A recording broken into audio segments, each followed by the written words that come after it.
वबश्शिरिल्लज़ीना आमनू वअमिलुस्सालिहाति अन्ना लहुम जन्नातिन तजरी मिन तहतिहल अन्हार कुल्लमा रुज़िक़ू मिन्हा मिन समरतिर रिज़्क़ा क़ालू हाज़ाल्लज़ी रुज़िक़ना मिन क़ब्लु वअतू बिही मुतशाबिहा वलहुम फ़ीहा अज़वाजुन मुतहहरतुन वहुम फ़ीहा ख़ालिदून।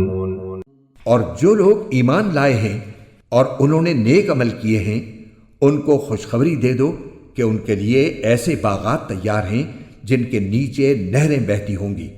जब कभी उनको उन बागात में से कोई फल रिस्क के तौर पर दिया जाएगा तो वो कहेंगे, ये तो वही है जो हमें पहले भी दिया गया था।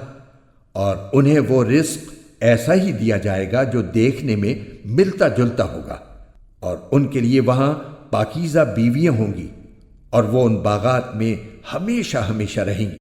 इन्नल्लाह ला यस्तही अन यضرब मसलन मा बअूदतन फमा फौक़हा फ़अम्मल्लज़ीना आमनू फ़यअलमून अन्नहुल हक़्क़ु मिन रब्बिहिम वअम्मा الذين كفروا فيقولون ماذا أراد الله بهذا مثلا يضل به كثيرا ويهدي به كثيرا وما يضل به إلا الفاسقين।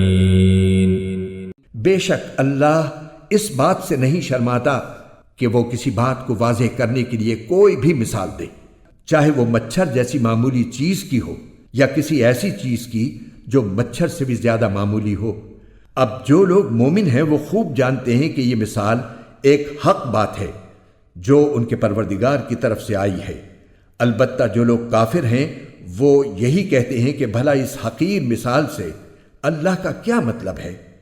इस तरह अल्लाह इस मिसाल से बहुत से लोगों को गुमराही में मुब्तला करता है और बहुत सौ को हिदायत देता है, मगर वो गुमराह उन्हीं को करता है जो नाफरमान है।